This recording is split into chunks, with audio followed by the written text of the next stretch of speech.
أعوذ بالله من الشيطان الرجيم. بسم الله الرحمن الرحيم. ألف لام ميم. ذلك الكتاب لا ريب فيه هدى للمتقين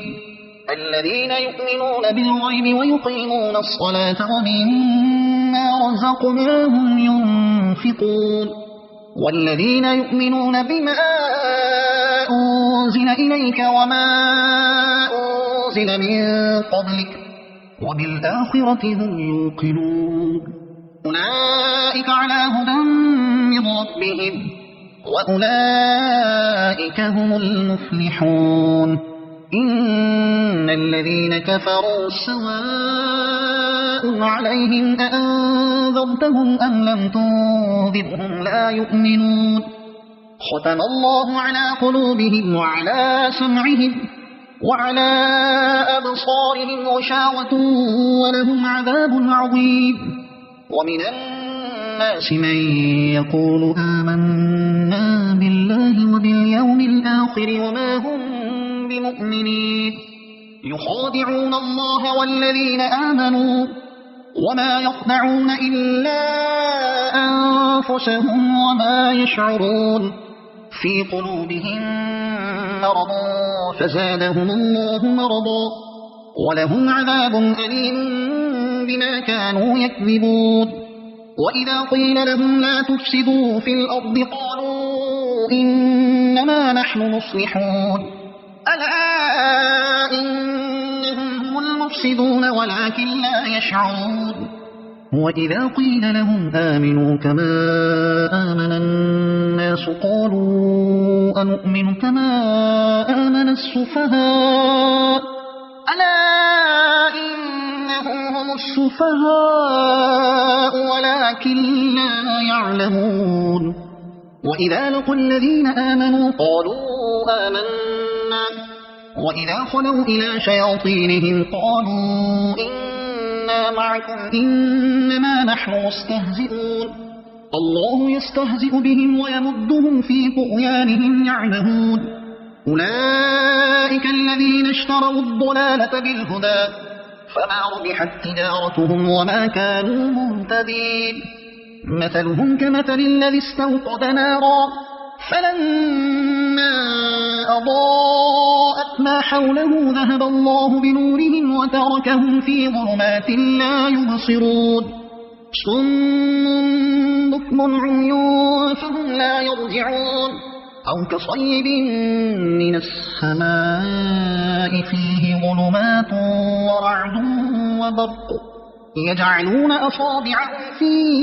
آذانهم من الصواعق حذر الموت والله محيط بالكافرين. يكاد البرق يخطف أبصارهم كلما أضاء لهم مشوا فيه وإذا أظلم عليهم قاموا ولو شاء الله لذهب بسمعهم وأبصارهم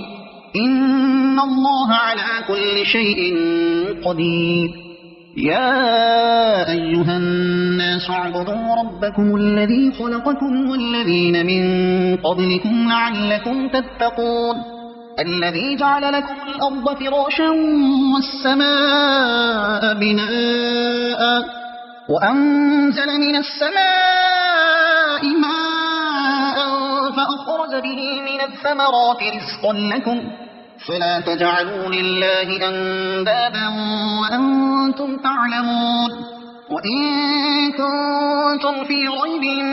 مما نزلنا على عبدنا فأتوا بسورة من مثله وادعوا شهداءكم من دون الله إن كنتم صادقين. فإن لم تفعلوا ولن تفعلوا فاتقوا النار التي وقودها الناس والحجارة أعدت للكافرين. وبشر الذين آمنوا وعملوا الصالحات أن لهم جنات تجري من تحتها الأنهار كلما رزقوا منها من ثمرة رزقا قالوا هذا الذي رزقنا من قبل وأتوا به متشابها ولهم فيها أزواج مطهرة وهم فيها خالدون إن الله لا يستحيي أن يضرب مثلا ما بعوضة فما فوقها فأما الذين آمنوا فيعلمون أنه الحق من ربهم وأما الذين كفروا فيقولون ماذا أراد الله بهذا مثلا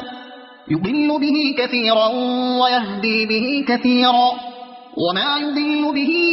إلا الفاسقين الذين ينقضون عهد الله من بعد ميثاقه ويقطعون ما أمر الله به أن يوصل ويفسدون في الأرض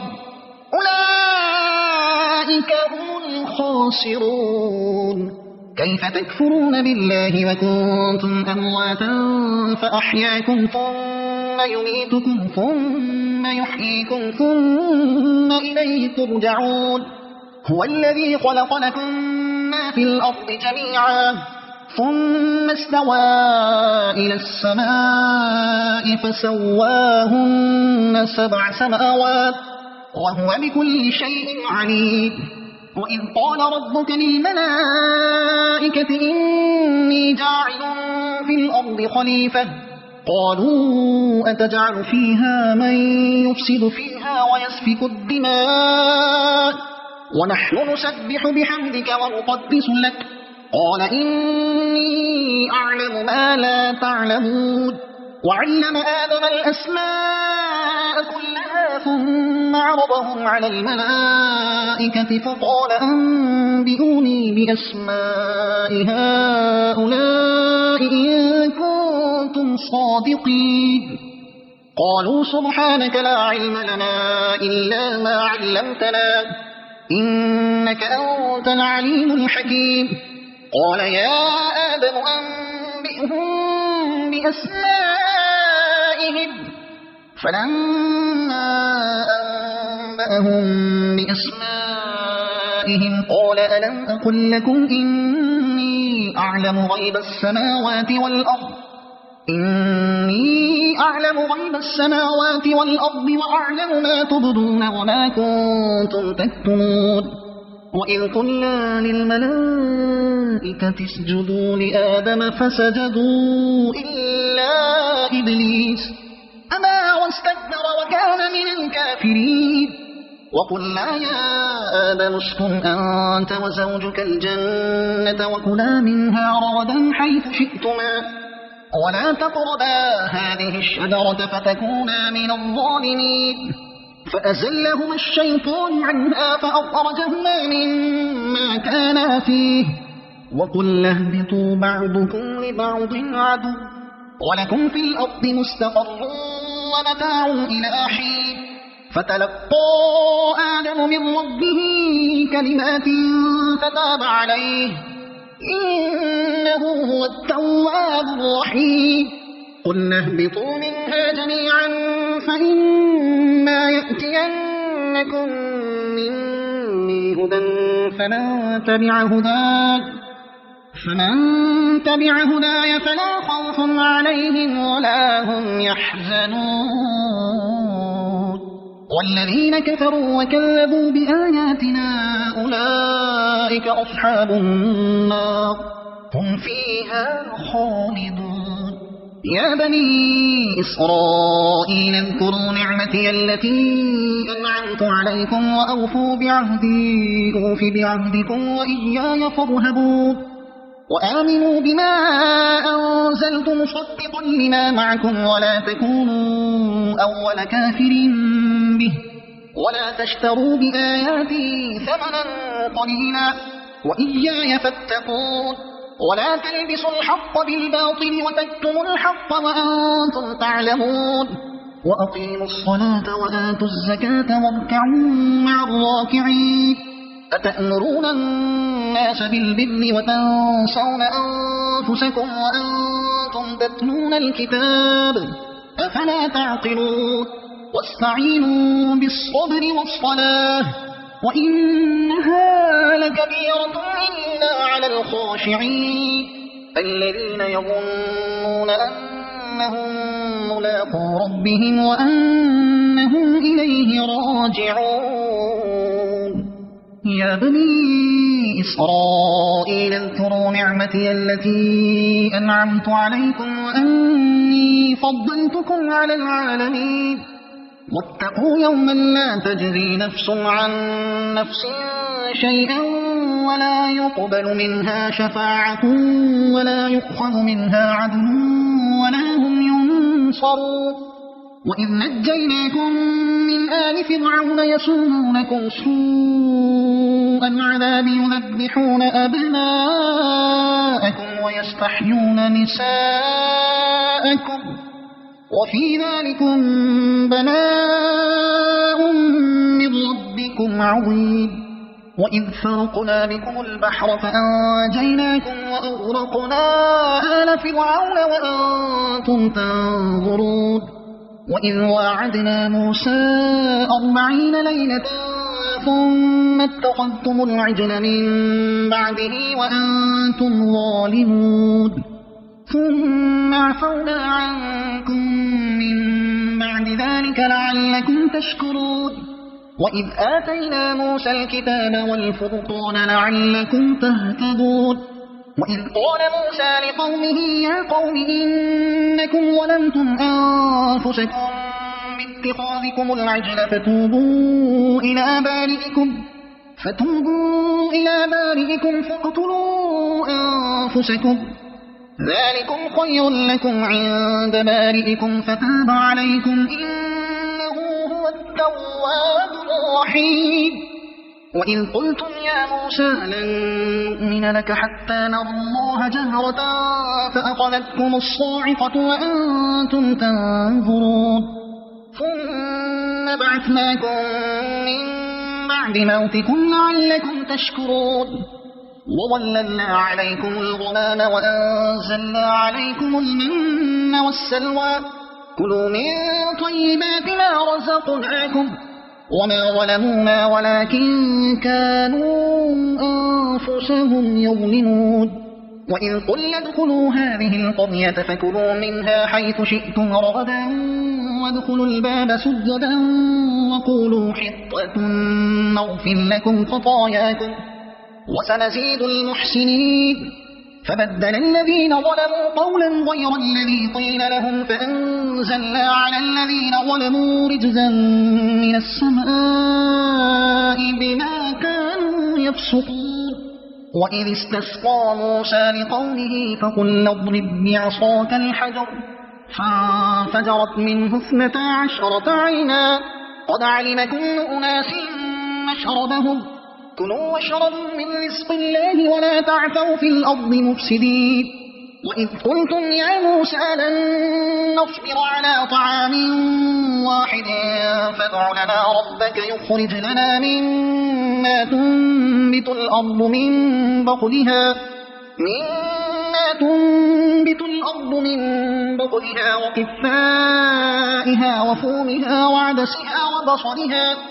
قال أتستبدلون الذي هو أدنى بالذي هو خير اهبطوا مصرا فإن لكم ما سألتم وضربت عليهم الذلة والمسكنة وباءوا بغضب من الله ذلك بأنهم كانوا يكفرون بآيات الله ويقتلون النبيين بغير الحق ذلك بما عصوا وكانوا يعتدون إن الذين آمنوا والذين هادوا والنصارى والصابئين من آمن بالله واليوم الآخر وعمل صالحا فلهم أجرهم عند ربهم ولا خوف عليهم ولا هم يحزنون وإذ أخذنا ميثاقكم ورفعنا فوقكم الطور خذوا ما آتيناكم بقوة واذكروا ما فيه لعلكم تتقون ثم توليتم من بعد ذلك فلولا فضل الله عليكم ورحمته لكنتم من الخاسرين ولقد علمتم الذين اعتدوا منكم في السبت فقلنا لهم كونوا قردة خاسئين فجعلناها نكالا لما بين يديها وما خلفها وموعظة للمتقين. وإذ قال موسى لقومه إن الله يأمركم أن تذبحوا بقرة قالوا أتتخذنا هزوا قال أعوذ بالله أن أكون من الجاهلين. قالوا ادع لنا ربك يبين لنا ما هي قال إنه يقول إنها بقرة لا فارض ولا بكر عوان بين ذلك فافعلوا ما تؤمرون. قالوا ادع لنا ربك يبين لنا ما لونها قال إنه يقول إنها بقرة صفراء فاقع لونها تسر الناظرين. قالوا ادع لنا ربك يبين لنا ما هي إن البقرة شابه علينا وإنا إن شاء الله لمهتدون. قال إنه يقول إنها بقرة لا ذلول تثير الأرض ولا تسقي الحرث مسلمة لا شية فيها. قالوا الآن جئت بالحق فذبحوها وما كانوا يفعلون. وإذ قتلتم نفسا فادارأتم فيها والله مخرج ما كنتم تكتمون. فقلنا اضربوه ببعضها كذلك يحيي الله الموتى ويريكم آياته لعلكم تعقلون. ثم قست قلوبكم من بعد ذلك فهي كالحجارة أو أشد قسوة وإن من الحجارة لما يتفجر منه الأنهار وإن منها لما يشقق فيخرج منه الماء وإن منها لما يهبط من خشية الله وما الله بغافل عما تعملون. أفتطمعون أن يؤمنوا لكم وقد كان فريق منهم يسمعون كلام الله ثم يحرفونه من بعد ما عقلوه وهم يعلمون. وإذا لقوا الذين آمنوا قالوا آمنا وإذا خلا بعضهم إلى بعض قالوا أتحدثونهم بما فتح الله عليكم ليحاجوكم به عند ربكم أفلا تعقلون. أولا يعلمون أن الله يعلم ما يسرون وما يعلنون. ومنهم أميون لا يعلمون الكتاب إلا أماني وإن هم إلا يظنون. فويل للذين يكتبون الكتاب بأيديهم ثم يقولون هذا من عند الله ليشتروا به ثمنا قليلا فويل لهم مما كتبت أيديهم وويل لهم مما يكسبون. وقالوا لا تمسنا النار إلا أياما معدودة قل أتخذتم عند الله عهدا فلن يخلف الله عهده أم تقولون على الله ما لا تعلمون. بلى من كسب سيئة وأحاطت به خطيئته فأولئك أصحاب النار هم فيها خالدون. والذين آمنوا وعملوا الصالحات أولئك أصحاب الجنة هم فيها خالدون. وإذ أخذنا ميثاق بني إسرائيل لا تعبدون إلا الله وبالوالدين إحسانا وذي القربى واليتامى والمساكين وقولوا للناس حسنا وأقيموا الصلاة وآتوا الزكاة ثم توليتم إلا قليلا منكم وأنتم معرضون. وإذ أخذنا ميثاقكم لا تسفكون دماءكم ولا تخرجون أنفسكم من دياركم ثم أقررتم وأنتم تشهدون. ثم أنتم هؤلاء تقتلون أنفسكم وتخرجون فريقا منكم من ديارهم تظاهرون عليهم بالإثم والعدوان وإن يأتوكم أسارى تفادوهم وهو محرم عليكم إخراجهم أفتؤمنون ببعض الكتاب وتكفرون ببعض فما جزاء من يفعل ذلك منكم إلا خزي في الحياة الدنيا ويوم القيامة يردون إلى أشد العذاب وما الله بغافل عما تعملون أولئك الذين اشتروا الحياة الدنيا بالآخرة فلا يخفف عنهم العذاب ولا هم ينصرون ولقد آتينا موسى الكتاب وقفينا من بعده بالرسل وآتينا عيسى ابن مريم البينات وأيدناه بروح القدس أفكلما جاءكم رسول بما لا تهوى أنفسكم استكبرتم ففريقا كذبتم وفريقا تقتلون وقالوا قلوبنا غلف بل لعنهم الله بكفرهم فقليلا ما يؤمنون ولما جاءهم كتاب من عند الله مصدق لما معهم وكانوا من قبل يستفتحون على الذين كفروا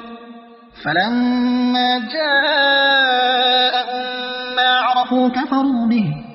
فلعنة الله على الكافرين بئس ما اشتروا به أنفسهم أن يكفروا بما أنزل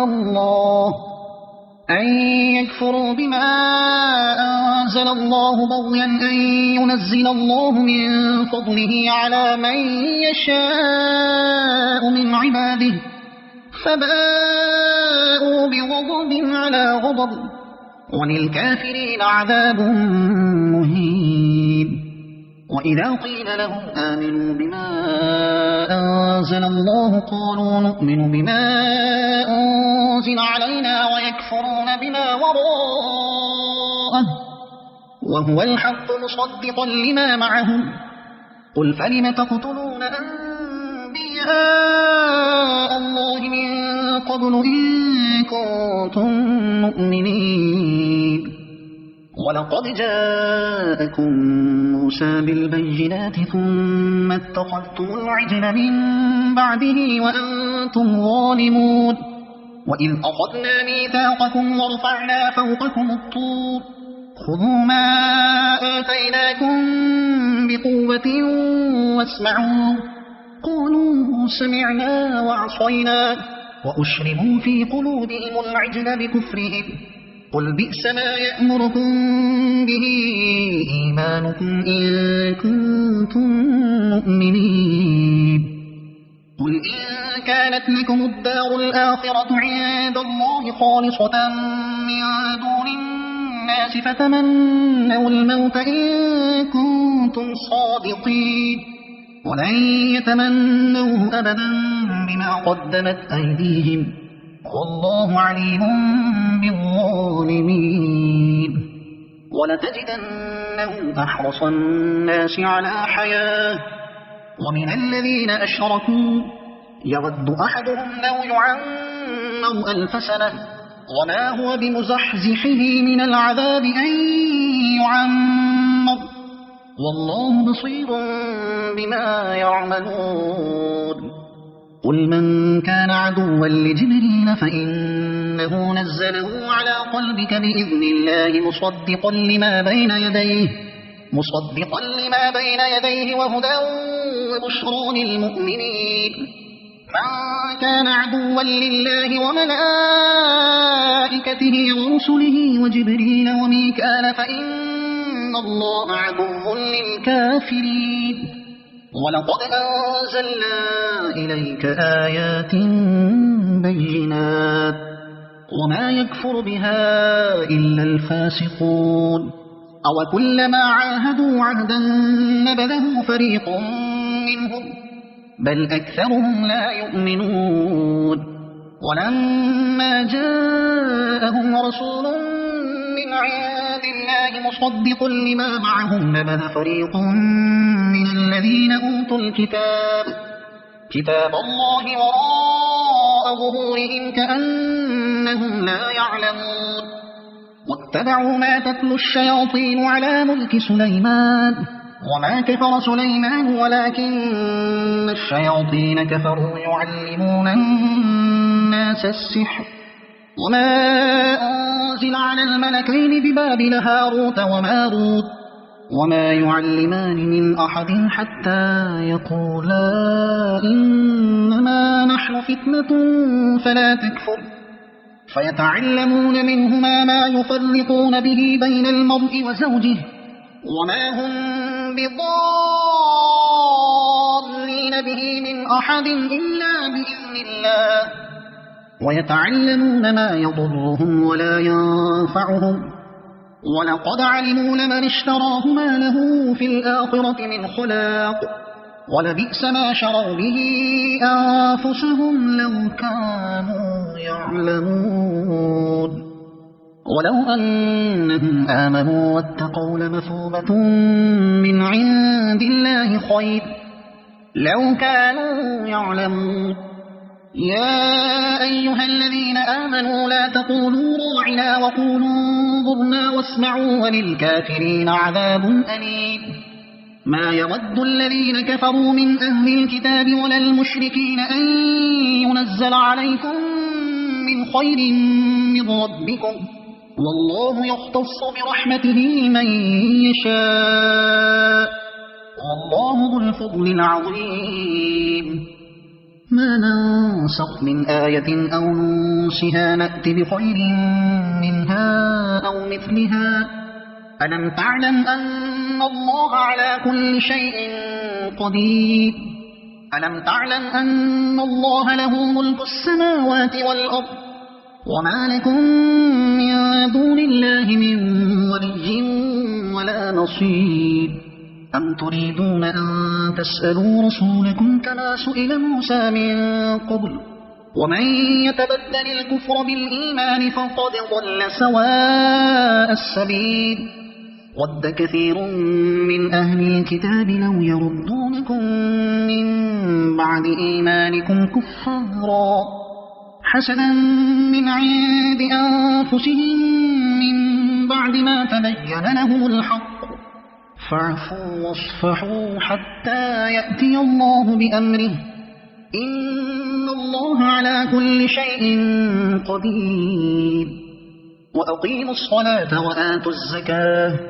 وما تقدموا لأنفسكم من خير تجدوه عند الله إن الله بما تعملون بصير وقالوا لن يدخل الجنة إلا من كان هودا أو نصارا تلك أمانيهم قل هاتوا برهانكم إن كنتم صادقين بلى من أسلم وجهه لله وهو محسن فله أجره عند ربه ولا خوف عليهم ولا هم يحزنون وقالت اليهود ليست النصارى على شيء وقالت النصارى ليست اليهود على شيء وهم يتلون الكتاب كذلك قال الذين لا يعلمون مثل قولهم فالله يحكم بينهم يوم القيامة فيما كانوا فيه يختلفون ومن أظلم ممن منع مساجد الله أن يذكر فيها اسمه وسعى في خرابها أولئك ما كان لهم أن يدخلوها إلا خائفين لهم في الدنيا خزي ولهم في الآخرة عذاب عظيم ولله المشرق والمغرب فأينما تولوا فثم وجه الله إن الله واسع عليم وقالوا اتخذ الله ولدا سبحانه بل له ما في السماوات والأرض كل له قانتون بديع السماوات والأرض وإذا قضى أمرا فإنما يقول له كن فيكون وقال الذين لا يعلمون لولا يكلمنا الله أو تأتينا آية كذلك قال الذين من قبلهم مثل قولهم تشابهت قلوبهم قد بينا الآيات لقوم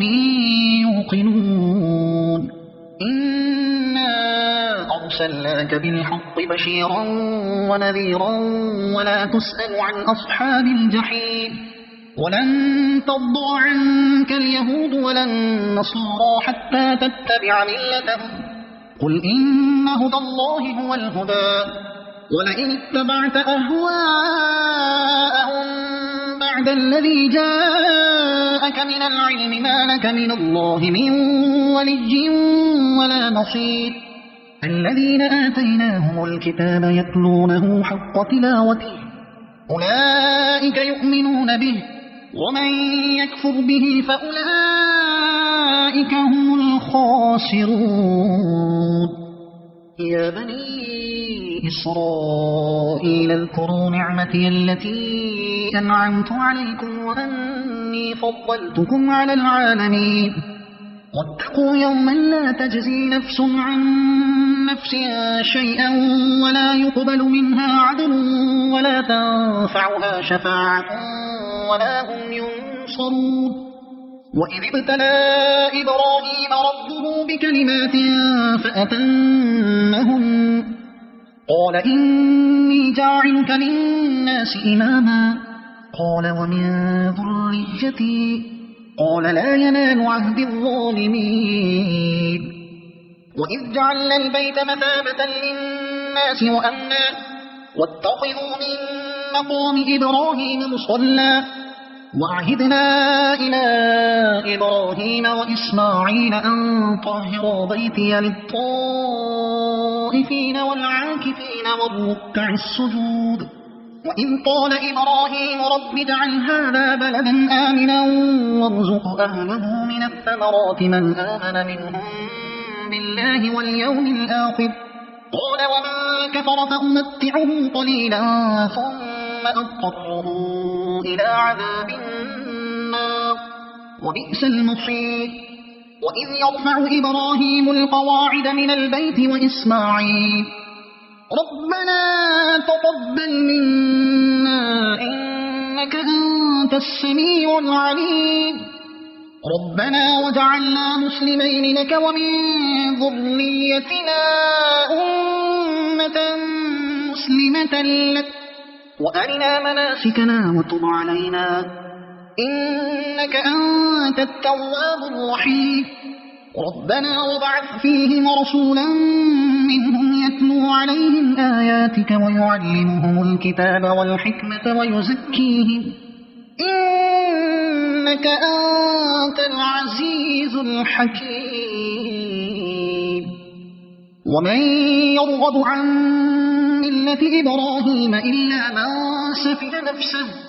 ولقد اصطفيناه في الدنيا وإنه في الآخرة لمن الصالحين إذ قال له ربه أسلم قال أسلمت لرب العالمين ووصى بها إبراهيم بنيه ويعقوب يا بني إن الله اصطفى لكم الدين فلا تموتن إلا وأنتم مسلمون أم كنتم شهداء إذ حضر يعقوب الموت إذ قال لبنيه ما تعبدون من بعدي قالوا نعبد إلهك وإله آبائك إبراهيم وإسماعيل وإسحاق إلها واحدا ونحن له مسلمون تلك أمة قد خلت لها ما كسبت ولكم ما كسبتم ولا تسألون عما كانوا يعملون وقالوا كونوا هودا أو نصارى تهتدوا قل بل ملة إبراهيم حنيفا وما كان من المشركين قولوا آمنا بالله وما أنزل إلينا وما أنزل إلى إبراهيم وإسماعيل وإسحاق وما أنزل إلى إبراهيم وإسماعيل وإسحاق ويعقوب والأسباط وما أوتي موسى وعيسى وما أوتي النبيون من ربهم لا نفرق بين أحد منهم ونحن له مسلمون فإن آمنوا بمثل ما آمنتم به فقد اهتدوا وإن تولوا فإنما هم في شقاق فسيكفيكهم الله وهو السميع العليم صبغة الله ومن أحسن من الله صبغة ونحن له عابدون قل أتحاجوننا في الله وهو ربنا وربكم ولنا أعمالنا ولكم أعمالكم ونحن له مخلصون أم تقولون إن إبراهيم وإسماعيل وإسحاق ويعقوب والأسباط كانوا هودا أو نصارى قل أأنتم أعلم أم الله ومن أظلم ممن كتم شهادة عنده من الله وما الله بغافل عما تعملون تلك أمة قد خلت لها ما كسبت ولكم ما كسبتم ولا تسألون عما كانوا يعملون سيقول السفهاء من الناس ما ولاهم عن قبلتهم التي كانوا عليها قل لله المشرق والمغرب يهدي من يشاء إلى صراط مستقيم وكذلك جعلناكم أمة وسطا لتكونوا شهداء على الناس ويكون الرسول عليكم شهيدا وما جعلنا القبلة التي كنت عليها إلا لنعلم من يتبع الرسول ممن ينقلب على عقبيه وإن كانت لكبيرة إلا على الذين هدى الله وما كان الله ليضيع إيمانكم إن الله بالناس لرؤوف رحيم قد نرى تقلب وجهك في السماء فلنولينك قبلة ترضاها فول وجهك شطر المسجد الحرام وحيث ما كنتم فولوا وجوهكم شطره وإن الذين أوتوا الكتاب ليعلمون أنه الحق من ربهم وما الله بغافل عما يعملون ولئن أتيت الذين أوتوا الكتاب بكل آية ما تبعوا قبلتك وما أنت بتابع قبلتهم وما بعضهم بتابع قبلة بعض ولئن اتبعت أهواءهم من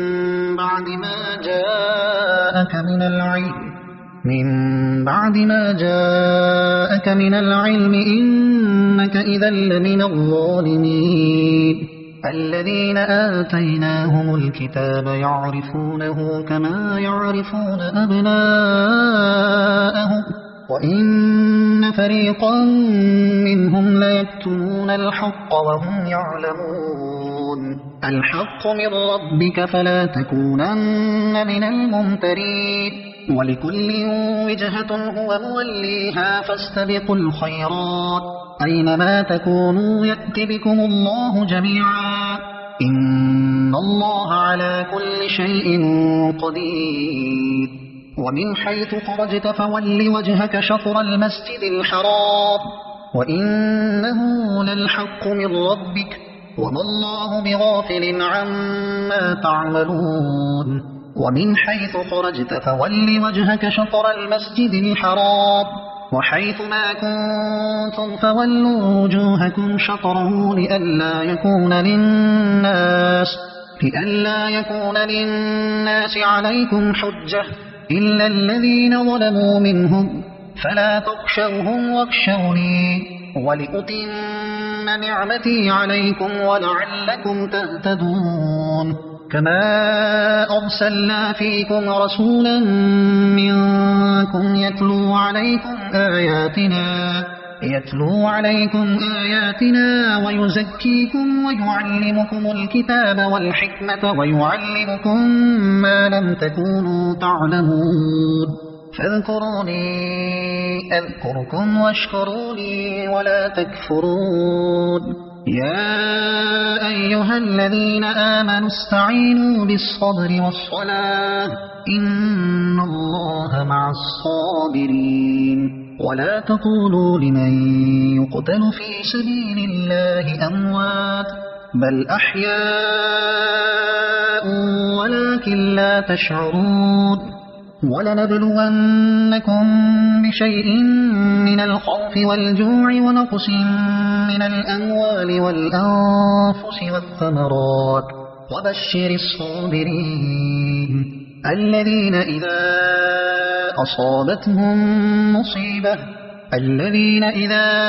أصابتهم مصيبة قالوا إنا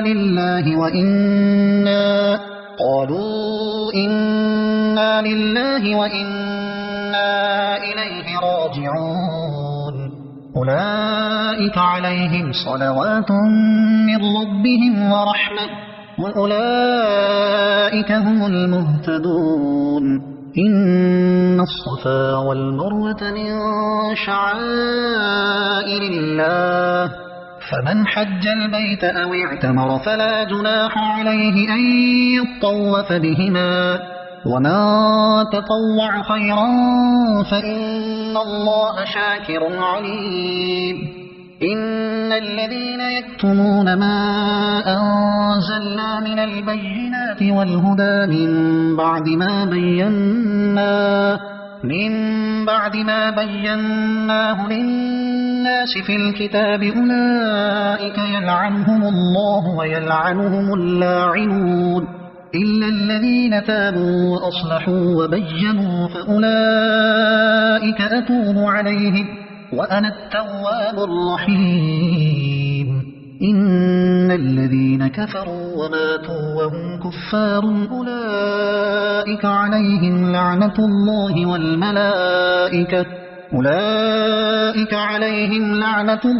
والملائكة والناس أجمعين خالدين فيها لا يخفف عنهم العذاب ولا هم ينظرون وإلهكم إله واحد لا إله إلا هو الرحمن الرحيم إن في خلق السماوات والأرض واختلاف الليل والنهار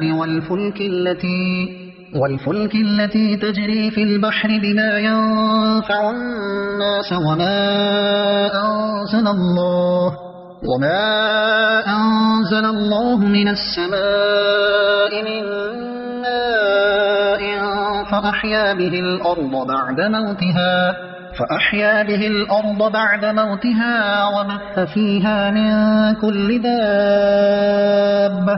وتصريف الرياح والسحاب المسخر بين السماء والأرض لآيات لقوم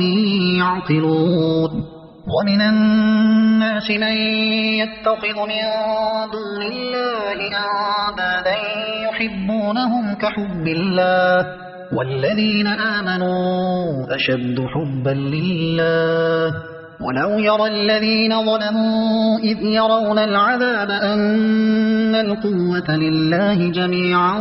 وأن الله شديد العذاب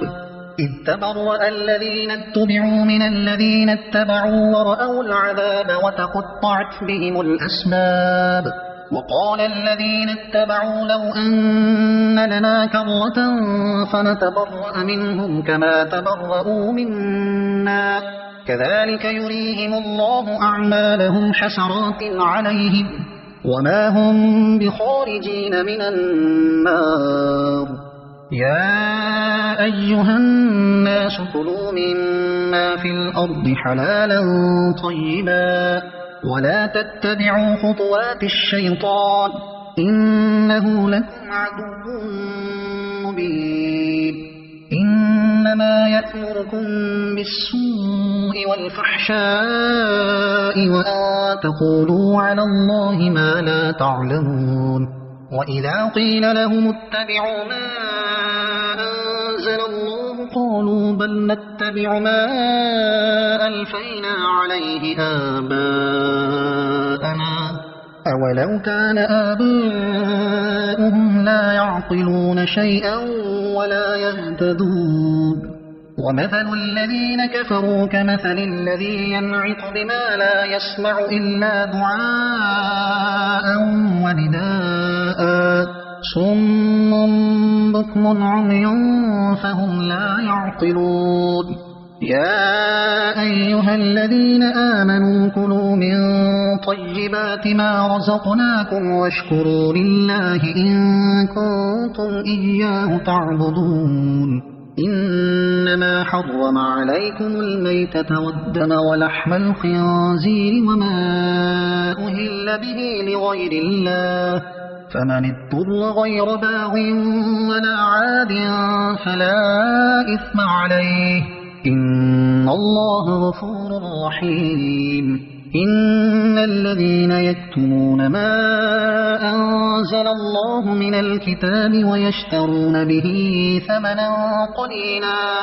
أولئك ما يأكلون في بطونهم إلا النار ولا يكلمهم الله يوم القيامة ولا يزكيهم ولهم عذاب أليم أولئك الذين اشتروا الضلالة بالهدى والعذاب بالمغفرة فما أصبرهم على النار ذلك بأن الله نزل الكتاب بالحق وإن الذين اختلفوا في الكتاب لفي شقاق بعيد ليس البر أن تولوا وجوهكم قبل المشرق والمغرب ولكن البر من آمن بالله واليوم الآخر والملائكة والكتاب والنبيين وآتى المال على حبه ذوي القربى واليتامى والمساكين وابن السبيل والسائلين وفي الرقاب وأقام الصلاة وآتى الزكاة والموفون بعهدهم إذا عاهدوا والصابرين في البأساء والضراء وحين البأس أولئك الذين صدقوا وأولئك هم المتقون يا أيها الذين آمنوا كتب عليكم القصاص في القتلى الحر بالحر والعبد بالعبد والأنثى بالأنثى فمن عفي له من أخيه شيء فاتباع بالمعروف وأداء إليه بإحسان ذلك تخفيف من ربكم ورحمة فمن اعتدى بعد ذلك فله عذاب أليم ولكم في القصاص حياة يا أولي الألباب لعلكم تتقون كتب عليكم إذا حضر أحدكم الموت إن ترك خيرا الوصية للوالدين والأقربين بالمعروف حقا على المتقين فمن بدله بعدما سمعه فإنما إثمه على الذين يبدلونه إن الله سميع عليم فمن خاف من موص جنفا أو إثما فأصلح بينهم فلا إثم عليه إن الله غفور رحيم يا أيها الذين آمنوا كتب عليكم الصيام كما كتب على الذين من قبلكم لعلكم تتقون أياما معدودات فمن كان منكم مريضا أو على سفر فعدة من أيام أخر وعلى الذين يطيقونه فدية طعام مسكين فمن تطوع خيرا فهو خير له وأن تصوموا خير لكم إن كنتم تعلمون شهر رمضان الذي أنزل فيه القرآن هدى للناس وبينات من الهدى والفرقان فمن شهد منكم الشهر فليصمه ومن كان مريضا أو على سفر فعدة من أيام أخر يريد الله بكم اليسر ولا يريد بكم العسر ولتكملوا العدة ولتكبروا الله على ما هداكم ولعلكم تشكرون وإذا سألك عبادي عني فإني قريب أجيب دعوة الداع إذا دعاني فليستجيبوا لي وليؤمنوا بي لعلهم يرشدون أحل لكم ليلة الصيام الرفث إلى نسائكم هن لباس لكم وأنتم لباس لهم علم الله أنكم كنتم تختانون أنفسكم فتاب عليكم وعفى عنكم فالآن باشروهن وابتغوا ما كتب الله لكم وكلوا واشربوا حتى يتبين لكم الخيط الأبيض من الخيط الأسود من الفجر ثم أتموا الصيام إلى الليل ولا تباشروهن وأنتم عاكفون في المساجد تلك حدود الله فلا تقربوها كذلك يبين الله آياته للناس لعلهم يتقون ولا تأكلوا أموالكم بينكم بالباطل وتدلوا بها إلى الحكام لتأكلوا فريقا من أموال الناس بالإثم وأنتم تعلمون يسألونك عن الأهلة قل هي مواقيت للناس والحج وليس البر بأن تأتوا البيوت من ظهورها ولكن البر من اتقى وأتوا البيوت من أبوابها واتقوا الله لعلكم تفلحون وقاتلوا في سبيل الله الذين يقاتلونكم ولا تعتدوا إن الله لا يحب المعتدين واقتلوهم حيث ثقفتموهم وأخرجوهم من حيث أخرجوكم والفتنة أشد من القتل ولا تقاتلوهم عند المسجد الحرام حتى يقاتلوكم فيه فإن قاتلوكم فاقتلوهم كذلك جزاء الكافرين فإن انتهوا فإن الله غفور رحيم وقاتلوهم حتى لا تكون فتنة ويكون الدين لله فإن انتهوا فلا عدوان إلا على الظالمين الشهر الحرام بالشهر الحرام والحرمات قصاص فمن اعتدى عليكم فاعتدوا عليه بمثل ما اعتدى عليكم واتقوا الله واعلموا أن الله مع المتقين وأنفقوا في سبيل الله ولا تلقوا بأيديكم إلى التهلكة وأحسنوا إن الله يحب المحسنين وأتموا الحج والعمرة لله فإن أحصرتم فما استيسر من الهدي ولا تحلقوا رؤوسكم حتى يبلغ الهدي محله فمن كان منكم مريضا أو به أذى من رأسه ففدية من صيام أو صدقة أو نسك فإذا أمنتم فمن تمتع بالعمرة إلى الحج فما استيسر من الهدي فمن لم يجد فصيام 3 أيام في الحج و7 إذا رجعتم تلك 10 كاملة ذلك لمن لم يكن أهله حاضر المسجد الحرام واتقوا الله واعلموا أن الله شديد العقاب الحج أشهر معلومات فمن فرض فيهن الحج فلا رفث ولا فسوق ولا جدال في الحج وما تفعلوا من خير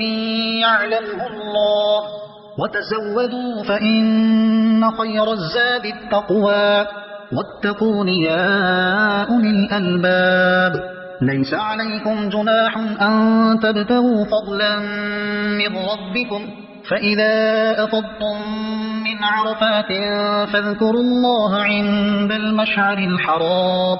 واذكروه كما هداكم وإن كنتم من قبله لمن الضالين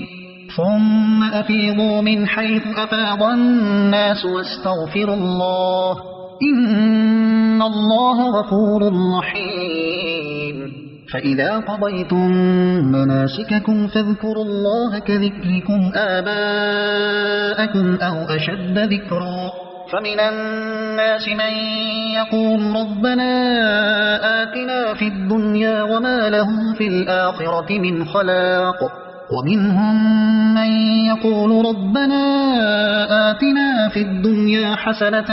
وفي الآخرة حسنة وقنا عذاب النار أولئك لهم نصيب مما كسبوا والله سريع الحساب واذكروا الله في أيام معدودات فمن تعجل في يومين فلا إثم عليه ومن تأخر فلا إثم عليه لمن اتقى واتقوا الله واعلموا أنكم إليه تحشرون ومن الناس من يعجبك قوله في الحياة الدنيا ويشهد الله على ما في قلبه وهو ألد الخصام وإذا تولى سعى في الأرض ليفسد فيها ويهلك الحرث والنسل والله لا يحب الفساد وإذا قيل له اتق الله أخذته العزة بالإثم فحسبه جهنم ولبئس المهاد ومن الناس من يشري نفسه ابتغاء مرضات الله والله رؤوف بالعباد يا أيها الذين آمنوا ادخلوا في السلم كافة ولا تتبعوا خطوات الشيطان إنه لكم عدو مبين فإن زللتم من بعد ما جاءتكم البينات فاعلموا أن الله عزيز حكيم هل ينظرون إلا أن يأتيهم الله في ظلل من الغمام والملائكة وقضي الأمر وإلى الله ترجع الأمور سل بني إسرائيل كم آتيناهم من آية بينة ومن يبدل نعمة الله من بعد ما جاءته فإن الله شديد العقاب زين للذين كفروا الحياة الدنيا ويسخرون من الذين آمنوا والذين اتقوا فوقهم يوم القيامة والله يرزق من يشاء بغير حساب كان الناس أمة واحدة فبعث الله النبيين مبشرين ومنذرين وأنزل معهم الكتاب بالحق ليحكم بين الناس فيما اختلفوا فيه وما اختلف فيه إلا الذين أوتوه من بعد ما جاءتهم البينات بغيا بينهم فهدى الله الذين آمنوا لما اختلفوا فيه من الحق بإذنه والله يهدي من يشاء إلى صراط مستقيم أم حسبتم أن تدخلوا الجنة ولما يأتكم مثل الذين خلوا من قبلكم مستهم البأساء والضراء وزلزلوا حتى يقول الرسول والذين آمنوا معه متى نصر الله ألا إن نصر الله قريب يسألونك ماذا ينفقون قل ما أنفقتم من خير فللوالدين والأقربين واليتامى والمساكين وابن السبيل وما تفعلوا من خير فإن الله به عليم كتب عليكم القتال وهو كره لكم وعسى أن تكرهوا شيئا وهو خير لكم، وعسى أن تحبوا شيئا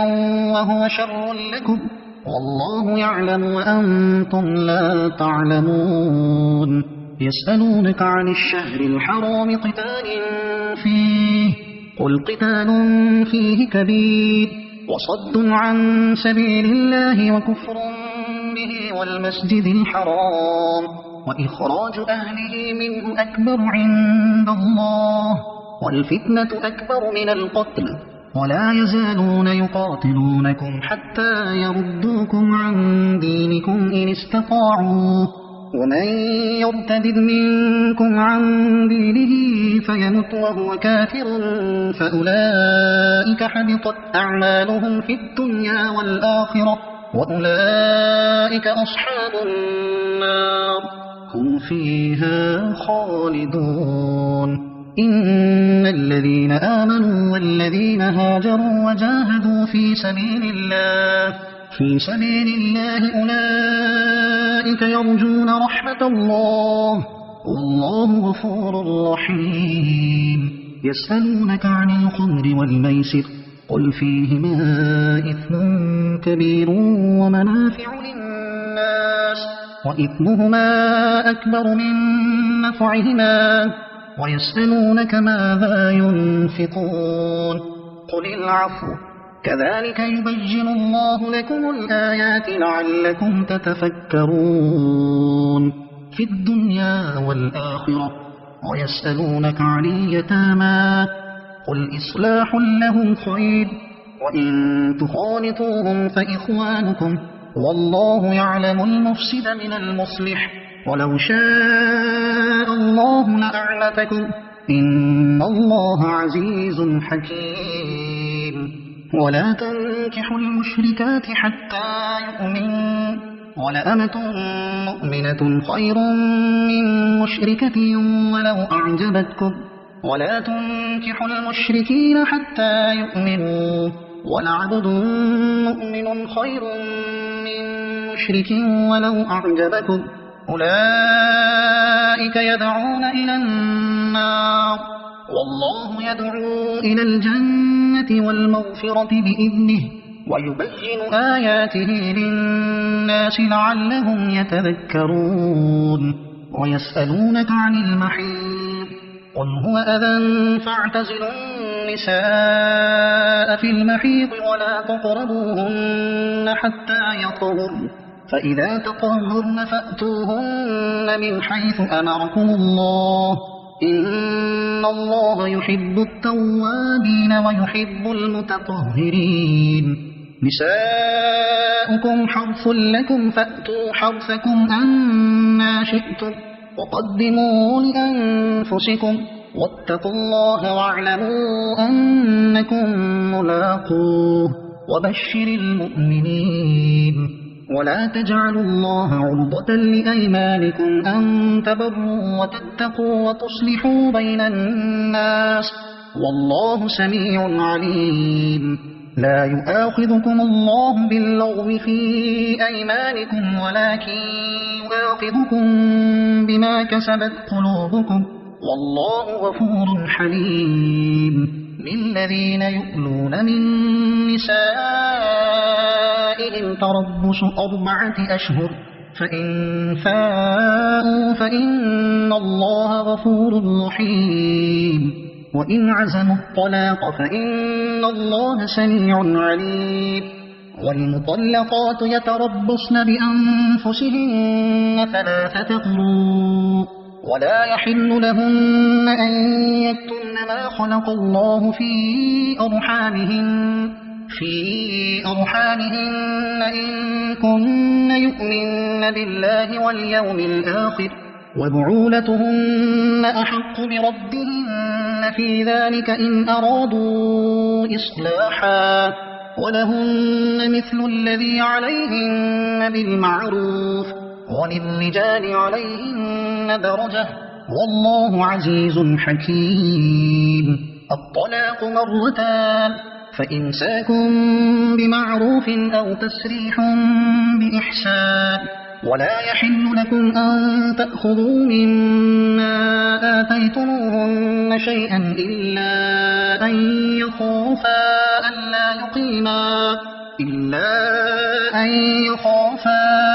ألا يقيما حدود الله، فإن خفتم ألا يقيما حدود الله فلا جناح عليهما فيما افتدت به، تلك حدود الله فلا تعتدوها، ومن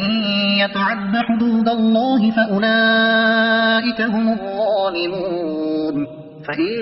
طلقها فلا تحل له من بعد حتى تنكح زوجا غيره، فإن طلقها فلا جناح عليهما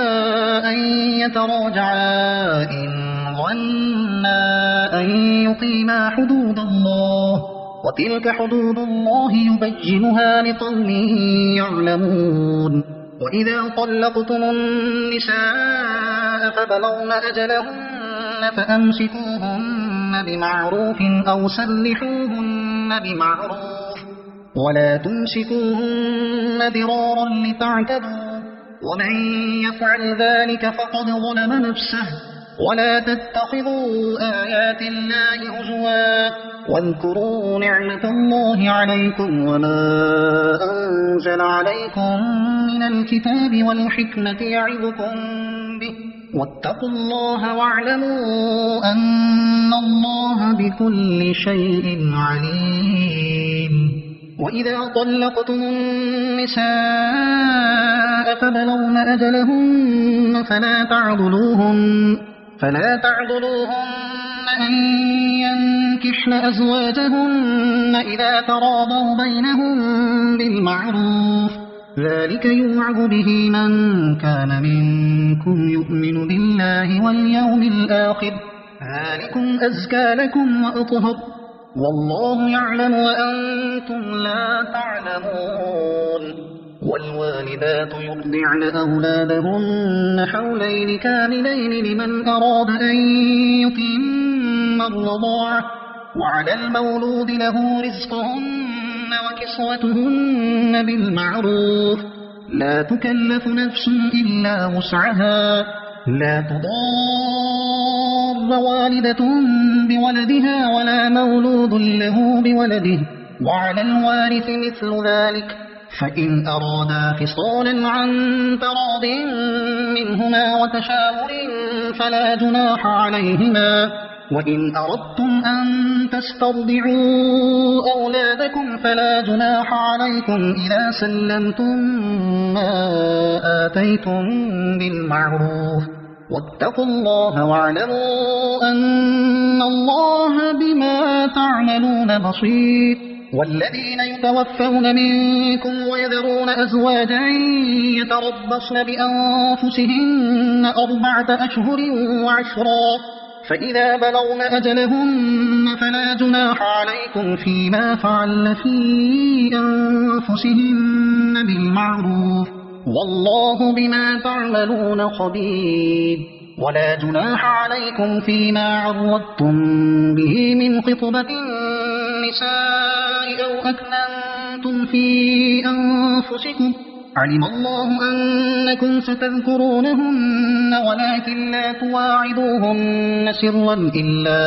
أن تقولوا قولا معروفا، ولا تعزموا عقدة النكاح حتى يبلغ الكتاب أجله، واعلموا أن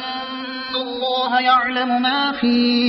أنفسكم فاحذروه، واعلموا أن الله غفور حليم. لا جناح عليكم إن طلقتم النساء ما لم تمسوهن أو تفرضوا لهن فريضة، ومتعوهن على الموسع قدره وعلى المقتر قدره متاعا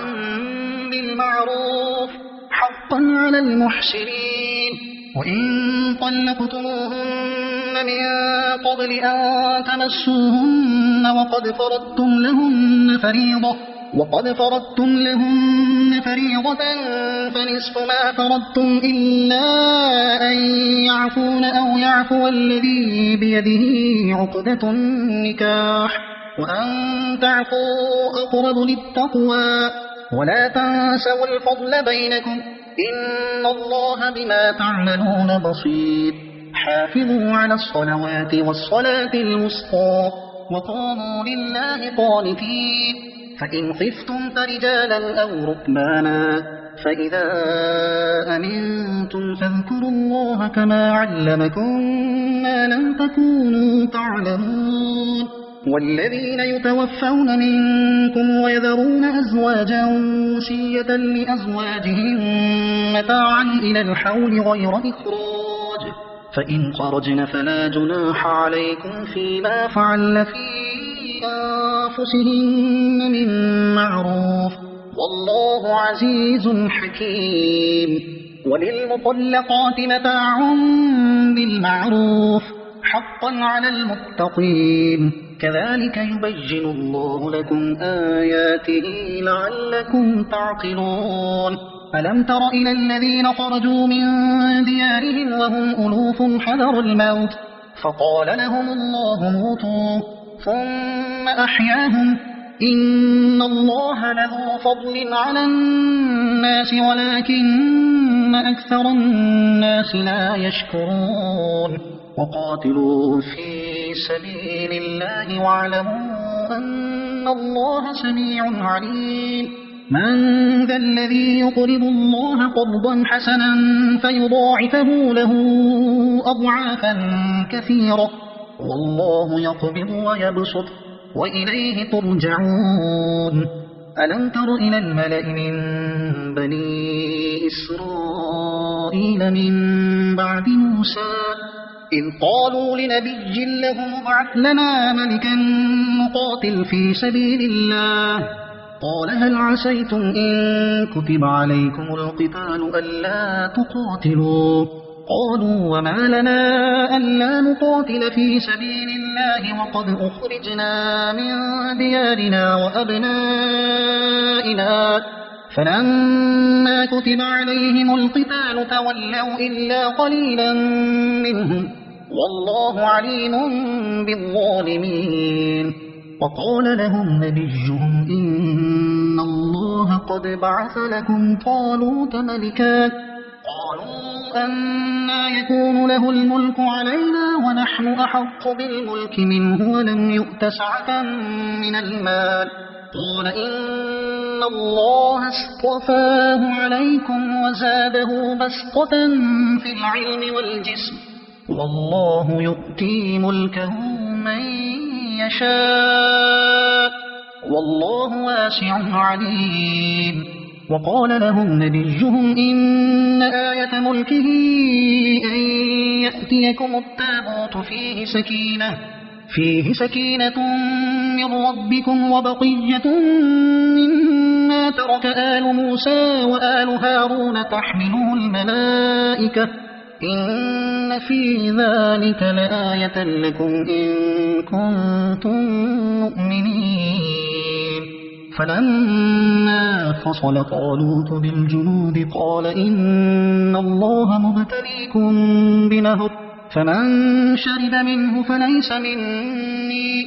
ومن لم يطعمه فإنه مني إلا من اغترف غرفة بيده فشربوا منه إلا قليلا منه فلما جاوزه هو والذين آمنوا معه قالوا لا طاقة لنا اليوم بجالوت وجنوده قال الذين يظنون أنهم ملاقوا الله كم من فئة قليلة غلبت فئة كثيرة بإذن الله والله مع الصابرين ولما برزوا لجالوت وجنوده قالوا ربنا أفرغ علينا صبرا وثبت أقدامنا وانصرنا على القوم الكافرين فهزموهم بإذن الله وقتل داود جالوت وآتاه الله الملك والحكمة وعلمه مما يشاء ولولا دفع الله الناس بعضهم ببعض لفسدت الأرض ولكن الله ذو فضل على العالمين تلك آيات الله نتلوها عليك بالحق وإنك لمن المرسلين تلك الرسل فضلنا بعضهم على بعض منهم من كلم الله ورفع بعضهم درجات وآتينا عيسى ابن مريم البينات وأيدناه بروح القدس ولو شاء الله ما اقتتل الذين من بعدهم من بعد ما جاءتهم البينات ولكن اختلفوا فمنهم من آمن ومنهم من كفر ولو شاء الله ما اقتتلوا ولكن الله يفعل ما يريد يا أيها الذين آمنوا أنفقوا مما رزقناكم من قبل أن يأتي يوم لا بيع فيه ولا خلة ولا شفاعة والكافرون هم الظالمون الله لا إله إلا هو الحي القيوم لا تأخذه سنة ولا نوم له ما في السماوات وما في الأرض من ذا الذي يشفع عنده إلا بإذنه يعلم ما بين أيديهم وما خلفهم ولا يحيطون بشيء من علمه إلا بما شاء وسع كرسيه السماوات والأرض ولا يؤوده حفظهما وهو العلي العظيم لا إكراه في الدين قد تبين الرشد من الغي فمن يكفر بالطاغوت ويؤمن بالله فقد استمسك بالعروة الوثقى لا انفصام لها والله سميع عليم الله ولي الذين آمنوا يخرجهم من الظلمات إلى النور والذين كفروا أولياؤهم الطاغوت يخرجونهم من النور إلى الظلمات أولئك أصحاب النار هم فيها خالدون ألم تر إلى الذي حاج إبراهيم في ربه أن آتاه الله الملك إذ قال إبراهيم ربي الذي يحيي ويميت قال أنا أحيي وأميت قال إبراهيم فإن الله يأتي بالشمس من المشرق فأت بها من المغرب فبهت الذي كفر والله لا يهدي القوم الظالمين أو كالذي مر على قرية وهي خاوية على عروشها قال أنى يحيي هذه الله بعد موتها فأماته الله 100 عام ثم بعثه قال كم لبثت قال لبثت يوما أو بعض يوم قال بل لبثت 100 عام فانظر إلى طعامك وشرابك لم يتسنه وانظر إلى حمارك ولنجعلك آية للناس وانظر إلى العظام كيف ننشزها ثم نكسوها لحما فلما تبين له قال أعلم أن الله على كل شيء قدير وإذ قال إبراهيم رب أرني كيف تحيي الموتى قال أولم تؤمن قال بلى ولكن ليطمئن قلبي قال فخذ 4 من الطير فصرهن إليك ثم اجعل على كل جبل منهن جزءا ثم ادعهن يأتينك سعيا واعلم أن الله عزيز حكيم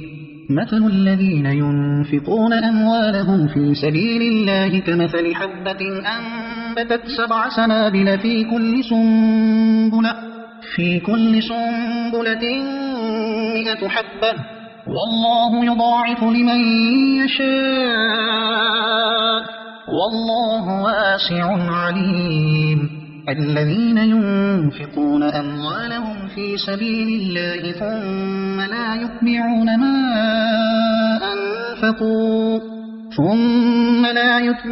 ما أنفقوا منا ولا أذى لهم أجرهم عند ربهم ولا خوف عليهم ولا هم يحزنون. قول معروف ومغفرة خير من صدقة يتبعها أذى والله غني حليم. يا أيها الذين آمنوا لا تبطلوا صدقاتكم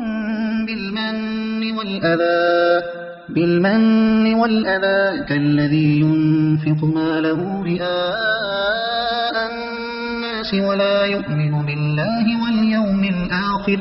فمثله كمثل صفوان عليه تراب فأصابه وابل فتركه صلدا لا يقدرون على شيء مما كسبوا والله لا يهدي القوم الكافرين. ومثل الذين ينفقون أموالهم ابتغاء مرضات الله وتثبيتا من أنفسهم كمثل جنة بربوة أصابها وابل فآتت أكلها ضعفين فإن لم يصبها وابل فطل والله بما تعملون بصير. أيود أحدكم أن تكون له جنة من نخيل وأعناب تجري من تحتها الأنهار له فيها من كل الثمرات وأصابه الكبر وله ذرية ضعفاء فأصابها إعصار فيه نار فاحترقت كذلك يبين الله لكم الآيات لعلكم تتفكرون. يا أيها الذين آمنوا أنفقوا من طيبات ما كسبتم ومما أخرجنا لكم من الأرض ولا تيمموا الخبيث منه تنفقون ولستم بآخذيه إلا أن تغمضوا فيه واعلموا أن الله غني حميد. الشيطان يعدكم الفقر ويأمركم بالفحشاء والله يعدكم مغفرة منه وفضلا والله واسع عليم. يؤتي الحكمة من يشاء ومن يؤت الحكمة فقد أوتي خيرا كثيرا وما يذكر إلا أولو الألباب. وما أنفقتم من نفقة أو نذرتم من نذر فإن الله يعلمه وما للظالمين من أنصار. إن تبدوا الصدقات فنعما هي وإن تخفوها وتؤتوها الفقراء فهو خير لكم ويكفر عنكم من سيئاتكم والله بما تعملون خبير. ليس عليك هداهم ولكن الله يهدي من يشاء وما تنفقوا من خير فلأنفسكم وما تنفقون إلا ابتغاء وجه الله وما تنفقوا من خير يوفى إليكم وأنتم لا تظلمون. للفقراء الذين أحصروا في سبيل الله لا يستطيعون ضربا في الأرض يحسبهم الجاهل أغنياء من التعفف تعرفهم بسيماهم لا يسألون الناس إلحافا وما تنفقوا من خير فإن الله به عليم. الذين ينفقون أموالهم بالليل والنهار سرا وعلانية فلهم أجرهم عند ربهم ولا خوف عليهم ولا هم يحزنون الذين يأكلون الربا لا يقومون إلا كما يقوم الذي يتخبطه الشيطان من المس ذلك بأنهم قالوا إنما البيع مثل الربا وأحل الله البيع وحرم الربا فمن جاءه موعظة من ربه فانتهى فله ما سلف وأمره إلى الله ومن عاد فأولئك أصحاب النار هم فيها خالدون يمحق الله الربا ويربي الصدقات والله لا يحب كل كفار أثيم إن الذين آمنوا وعملوا الصالحات وأقاموا الصلاة وآتوا الزكاة لهم أجرهم عند ربهم ولا خوف عليهم ولا هم يحزنون يا أيها الذين آمنوا اتقوا الله وذروا ما بقي من الربا إن كنتم مؤمنين فإن لم تفعلوا فأذنوا بحرب من الله ورسوله وإن تبتم فلكم رؤوس أموالكم لا تظلمون ولا تظلمون وإن كان ذو عسرة فنظرة إلى ميسرة وأن تصدقوا خير لكم إن كنتم تعلمون واتقوا يوما ترجعون فيه إلى الله ثم توفى كل نفس ما كسبت وهم لا يظلمون يا أيها الذين آمنوا إذا تداينتم بدين إلى أجل مسمى فاكتبوه وليكتب بينكم كاتب بالعدل ولا يأب كاتب أن يكتب كما علمه الله فليكتب وليملل الذي عليه الحق وليتق الله ربه ولا يبخس منه شيئا فإن كان الذي عليه الحق سفيها أو ضعيفا أو لا يستطيع أن يمل هو فليملل وليه بالعدل واستشهدوا شهيدين من رجالكم فإن لم يكونا رجلين فرجل وامرأتان ممن